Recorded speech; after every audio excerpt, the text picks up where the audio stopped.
Hello, good morning everyone. Welcome to my channel with another new video. আজি হৈছে 22 অক্টোবৰ শনিবাৰ আৰু মই গৈ আছো এতিয়া এখন বিশেষ ঠাইলৈ আৰু মোৰ লগত কোন কোন গৈ আছে হে আপোনালোকক এই ভিডিঅ'ৰ জৰিয়তে জনাই আছো। তেতিয়াহলে বলক আজি দিনটো ষ্টাৰ্ট কৰো আৰু মোৰ চেনেলটো যদি আপোনালোকে সাবস্ক্ৰাইব কৰা নাই সাবস্ক্ৰাইব কৰিব please like share and subscribe. মই ৰৈ আছো যোৰহাটৰ অজন্তা বাইপাছৰ ওচৰত বা আৰু ভিনদেউহঁত আহি আছে ডিব্ৰুগড়ৰ পৰা। এতিয়া আমি কলে গৈ আছো কোৱা নহব আমি গৈ আছো কাজিৰঙা লাজ কৰিছে ডক্টৰ ৰাজমালিয়া আৰু নামটো কৈ দিয়া তোমাৰ নামটো কি কোৱা তোমাৰ নামটো কৈ দিয়া এই তুমি এটা ব্লগত এনেকে ওলাবা বেয়া ওলাবা নামটো টেমুনা তোমাৰ নামটো কৈ দিয়া ইয়াৰ নাম নালিয়া ইয়ন না এই পুষ্কাটোৰ নাম ইয়ন নে ইমন কিয় সৰম কৰাই দিও আমি বহুত ডাঙৰ কথা কৈ এতিয়া নোৱাৰিছা যে এতিয়া এনেকে লাজ কৰি নহ'ব ডাঙৰ কথা কোৱা আৰু নালিয়া আৰু আমি পালোহি বোকাখাটৰ হোটেলত কিবা এটা খাই যাওঁ বুলি সোমালো আৰু আমি সোমালো তেলিহা নামৰ এখন ৰেষ্টুৰেণ্টত নামটো অলপ বেলেগ দেখি সোমালো কিনো আছে বুলি হাঁহ খাবলৈ নহয় পিছে এয়া জেঠাই ৰৈ আছে নাতিয়েকৰ কাৰণে মাক পুতেকে ৰাস্তা পাৰ হ'বই পৰা নাই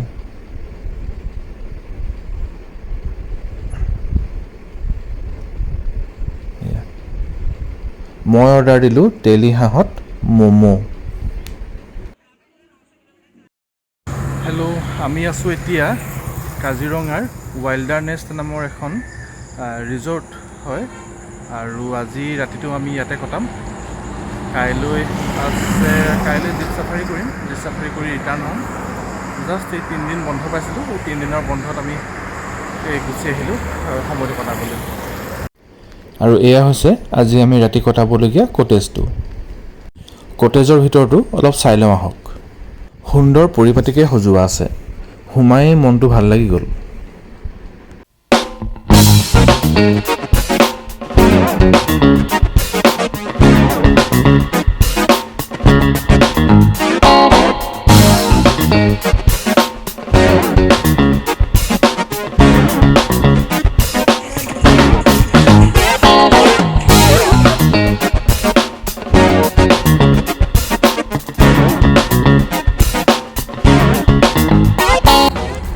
আমি প্ৰায় 2:30 বজাত ৰিজৰ্টখন পালোহি আমি সকলোৱে অলপ ৰেষ্ট কৰি 6:30 বজাত ওলাই গ'লোঁ কাজিৰঙা অৰ্কিড পাৰ্কলৈ তাত ৰাতি কালচাৰেল প্ৰগ্ৰেম হয় আৰু সেই কালচাৰেল প্ৰগ্ৰেমটো উপভোগ কৰিবলৈ আমি সকলোৱে ওলাই গ'লোঁ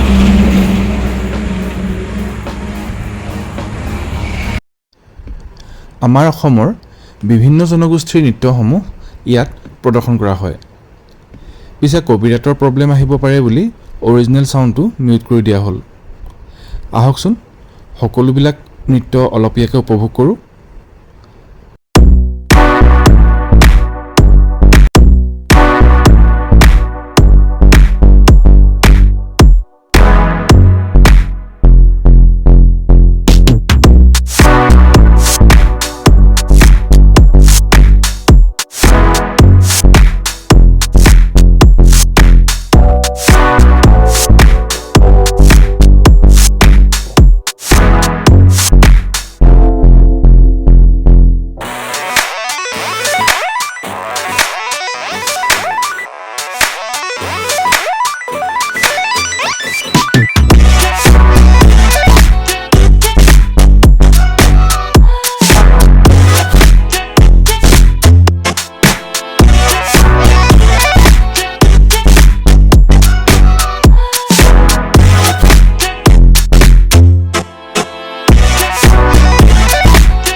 আটাইতকৈ ভাল লগা মুহূৰ্তটো আছিল অখিল গগৈ ডাঙৰীয়াৰ লগত চেলফি। Good morning everyone. আজি হৈছে 23 অক্টোবৰ, দেওবাৰ। এতিয়া ৰাতিপুৱা হৈছে 5:30 আৰু আজি সোনকালে উঠিলোঁ। আজি 6:45 জীপ চাফাৰী আছে বুলি কৈছে। আজি কাজিৰঙাৰ জীপ চাফাৰী কৰিম। আগলৈ জীপ চাফাৰী কৰিছোঁ, হ'লেও কাজিৰঙা আহি জীপ চাফাৰী নকৰিলে হ'ব জানো? সেইকাৰণে হাতী চাফাৰীটো বন্ধ হৈ আছে, সেইকাৰণে জীপ চাফাৰীটোকে আমি কৰিম বুলি সিদ্ধান্ত ল'লোঁ। কালি গ'লোঁ, আমাৰ কালচাৰেল প্ৰগ্ৰেম আছিলে অৰ্কিড পাৰ্কত। খুব সুন্দৰ এটা পৰিৱেশ, ভাল লাগিলে। আৰু ইয়াত য'ত আছোঁ আমি এতিয়া, মানে ৱাইল্ডাৰনেছ ৰিজৰ্টখন এক সুন্দৰ নিৰিবিলি পৰিৱেশ, খুব শান্ত পৰিৱেশ এটা, ভাল লাগিল। আৰু যেনেকুৱা পৰিৱেশ আমি বিচাৰি আছিলোঁ ঠিক তেনেকুৱাই পাইছোঁ। আৰু এইটো পাৰ্টত 4টা ৰুম আছে, ডিলাক্স ৰুম। জীপ চাফাৰীৰ কাৰণে সোনকালেই আমাক নিবলৈ আহিল।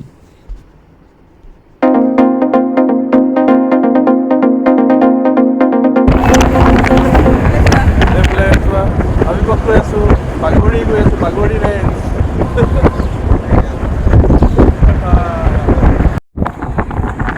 এইটো SBI কহৰা ব্ৰাঞ্চ। ইয়াত আহিব লাগিব চাকৰি কৰিবলৈ। তেতিয়া আমি চাই দিব পাৰিম গড়, হাতী। যেতিয়া মন যায় তেতিয়া আহিব পাৰিম।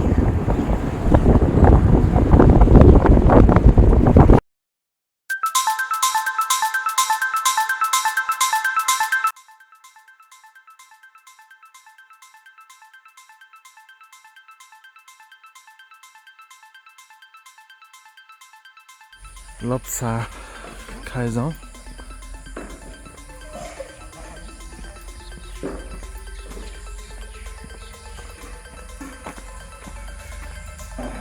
ৰাতিপুৱা আকাশখন ইমান ধুনীয়া হৈ আছে, একদম চফা। ডাৱৰ আহি গ'ল। অঁ,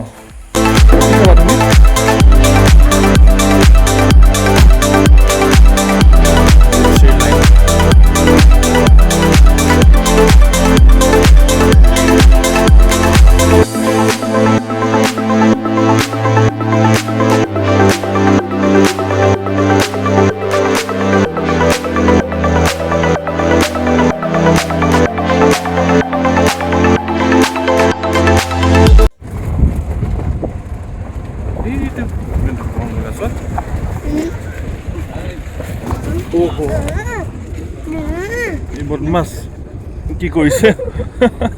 আমাক খেদাইছে নে? আমি গৈ আছো।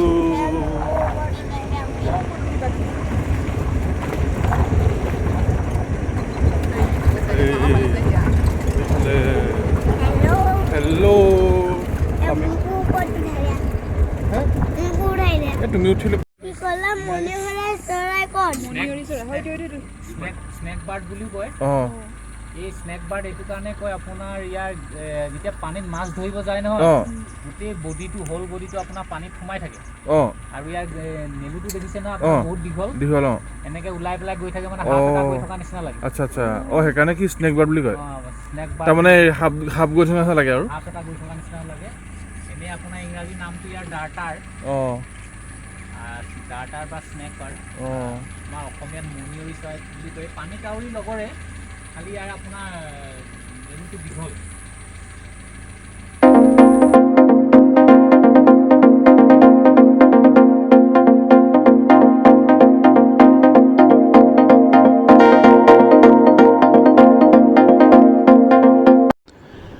বাগৰি ৰেঞ্জত সোমায়েই প্ৰথমতেই গড় দেখা পালোঁ। আগতেও কাজিৰঙা দৰ্শনৰ কাৰণে কেইবাবাৰো গৈছোঁ, কিন্তু এটাওচোন গড় দৃষ্টিগোচৰে নহয়। 2015 চনত এলিফেণ্ট চাফাৰী কৰিবলৈ গৈছিলোঁ। তেতিয়া ভিতৰলৈ সোমাই যোৱাৰ কাৰণে গড়ৰ অকণমান দেখা সাক্ষাৎ হৈছিলে। তাৰপিছত কেইবাবাৰো গৈছোঁ, জীপ চাফাৰী কৰিছোঁ, কিন্তু গড়েই দেখা নাপাওঁ। আজি কিন্তু গড় দেখা পাইছোঁ। বাগৰি ৰেঞ্জলৈ পিছে প্ৰথমবাৰৰ কাৰণে আহিছোঁ। আগতে যিকেইবাৰ গৈছোঁ কহৰালৈ গৈছিলোঁ। ড্ৰাইভাৰজনে কোৱা মতে কহৰাত অলপ কম গড় দেখা পোৱা যায় বাগৰিতকৈ। আৰু বাগৰিৰ যিবিলাক গড় আছে সেইবিলাক অলপ হিংস্ৰ, পেলিকান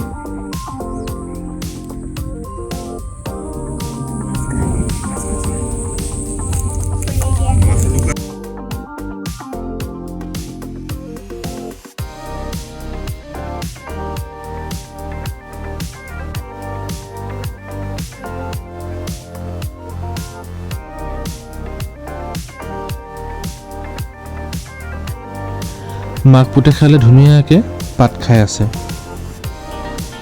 বহুত ওচৰৰ পৰা দেখিলোঁ এইবাৰ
এওঁলোকৰ ভিডিঅ'টো ট্ৰিম কৰিবলৈ মন নগ'ল সেয়ে যিমানখিনি সময়লৈকে ভিডিঅ'টো কেপচাৰ কৰিছিলোঁ সিমানখিনি সময়লৈকে আপলোড কৰি থলোঁ